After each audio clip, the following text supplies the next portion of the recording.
Sumainyo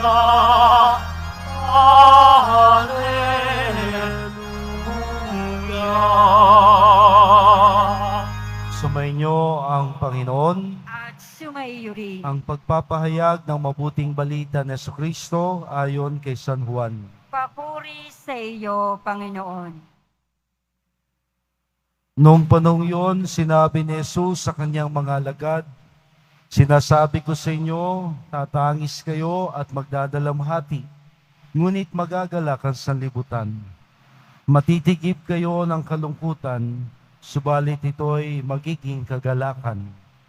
Kapag nagdaramdam na ang isang babaeng manganganak, siya'y nahahapis, sapagkat dumating na ang oras ng kanyang paghihirap.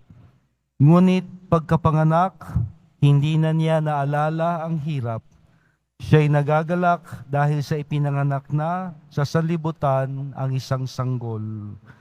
Gayon din naman kayo, nalulumbay kayo ngayon, ngunit muli akong makikipagkita sa inyo at mag-uumapaw sa puso ninyo ang kagalakang hindi maaagaw ninuman. Hindi na kayo kailangang magtanong sa akin sa araw na yaon."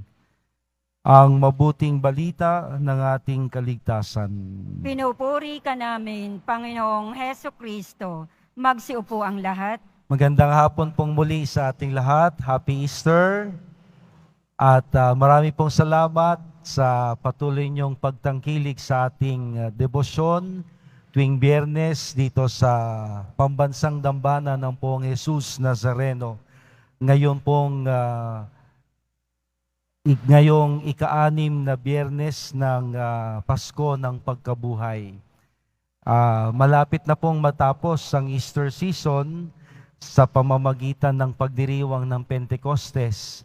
In fact, next week nga po, this Sunday, ipagdiriwang na po natin the solemnity of the Ascension, ang dakilang kapistahan ng pagbabalik ni Jesus sa piling ng Ama, at matapos ang isang linggo, ang pagdiriwang ng Pentecostes, ang pagsusugo niya sa kanyang Espiritu, ang Espiritu Santo, pahiwatig na kasama natin ang Diyos hanggang sa kanyang muling pagbabalik, ang pagtatapos ng Easter season. Kadalasan kapag merong pong pagtatapos, may lungkot. May lungkot. May nararamdaman tayong lungkot. Well, it's understandable. Kasi meron hong mga nangyaring magaganda, may mga relasyon, ugnayang nabuo, may pinagsamahan, at may mawawala o aalis na di na natin makakapiling. Normal ho ang lungkot. Kaya lang, marami po sa atin ang hindi makamove on, nananatili sa lungkot. Naalala ko po, one time I was invited sa isang pagbababang luksa. Alam niyo yun? Yun hong babang luksa. 1 year after ng pagpanaw, ipinagdiriwang ho yung babang luksa. May ritual daw ho yan no? May ritual na yung nagsusuot ng itim ang namatayan at ito'y aalisin, itatapon, lahat ng mga pahiwatig ng may namatayan, mga pin o itim, lungkot, at lahat yan ay aalisin. Tanda na ibinababa na ang pagluluksa at mayroon ng pagtanggap ng maluwag sa pagpanaw ng isang taong nawala. Well, sabi ko ho, doon sa isang nagkwento, anong pagkatapos nun? Nagsaya na ba sila? Nagwalwal na ba sila? Alam niyo na, no? Kung ano-anong ginawa, nag-inuman na ba? Nagpakasaya-saya na ba sila?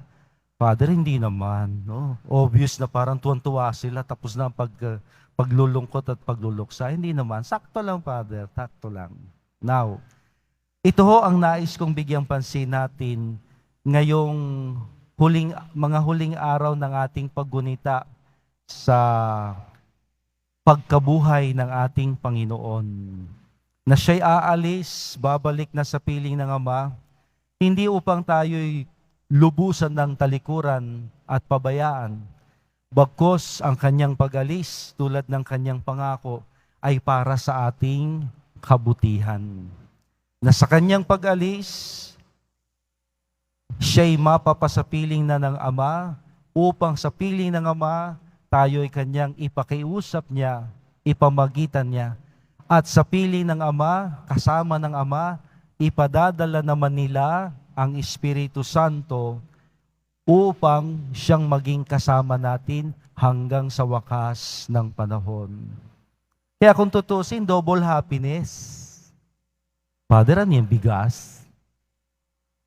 Ako yung nagtataka, ba't double happiness ang tawag doon sa bigas? No?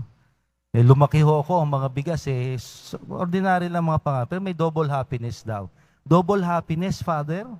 Parang gano'n na nga, kasi tingnan nyo, sa Ama, sa piling ng Ama sa langit, nandoon ang Poong Jesus Nazarenong muling nabuhay, taglay ang ating katawang lupa, upang di niya tayo makalimutan ipamagitan sa Ama. At habang siya sa piling ng Ama, kasama ng Ama, ipadadala naman nila ang kanilang Espiritu, ang Espiritu Santo, upang samahan tayo dito sa lupa. Sa makatwid, double happiness. Sa langit at sa lupa, may namamagitan, may kasama tayo, kasama natin ang Diyos. Kasama tayo ng Diyos sa pagbabalik niya sa langit, sa piling ng Ama, at isasama niya, ipadadala niya upang samahan tayo ng kanyang Espiritu, ang Espiritu Santo, hanggang sa kanyang muling pagbabalik. Kung kaya, bagamat meron hong bahid lungkot, naway makita natin ang higit na saya at higit na pagpapala na nais ibigay ng Diyos, higit pa sa lungkot na ating madarama. At nawa ho ang lagi nating maging karanasan, na sa tuwing may nawawala o may kalungkutan, ito'y daan para sa higit na pagpapala at kasiyahan.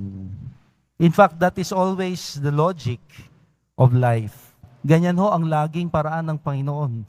Hindi siya muling mabubuhay kung hindi siya nabayubay sa krus. Hindi mabubuksan ng langit kung hindi siya naging tao. Hindi niya tayo madadala sa piling ng Ama kung hindi siya naging tao kasama natin. Kaya, kung mayroon man ho tayong nararamdaman ngayong kawalan, nawalan ako ng trabaho, nagkasakit ako, Father, pinarurusahan ata ako ng Panginoon, may problema ako ngayon, tiyak, meron hong dalang lungkot ang mga ito. Ngunit, sana huwag tayong mag-dwell. Ayoko naman hong takasan natin ng lungkot. Damahin ho natin, ngunit puno ng pag-asa at pagtitiwala sa Diyos. Pagdadaanan natin ang kawalang ito, kalungkutang ito, ang pangangailangang ito, upang higit nating tanggapin ang biyayang kanyang ipagkakaloob at ibibigay sa atin. Meron nung expression in English, no pain, there would be no glory. No? Parang sapatos ata yan. Ano? Na kung walang hirap, walang biyaya, walang sarap. Paano tayo kakain kung hindi naman tayo magluluto? Paano ako gagraduate kung hindi ako mag-aaral? Paano ako bubuti kung hindi naman ako magiging mabait sa tao? Paano ako mapapalapit sa Panginoon kung hindi naman ako susunod, tutulad sa Kanya? Ito ho ang kalakaran ng buhay. Kaya't kung ngayon tayo ho'y mayroong pinagdadaan ng kabigatan, kawalan, na nagdudulot sa atin ng kalungkutan, hapis at dalamhati, panghawakan natin ang mga ito nang may pag-asa na sa kabila ng lahat ng ito, may darating na biyaya. May pagpapalang inihahanda ang Panginoon na dapat nating higit na panghawakan, hintayin at asahan na hindi niya ipagkakait sa sinumang handang samahan siya sa kalungkutan upang ang kaligayahan at kasiyahang dulot ng kanyang tagumpay ay atin ding maranasan. Hayaan po nating maihatid natin ang Panginoon sa langit. Minsan nating damahin ang kanyang pagkawala, ang kanyang paglisan, upang lalo nating siyang pakaasamin, higit natin siyang hanapin, at sa kanyang pagbabalik, sa ngalan ng kanyang Espiritu Santong Banal, siya naway tunay nating maging kasama sa paglalakbay hanggang sa kanyang pagbabalik. Happy Easter po sa ating lahat.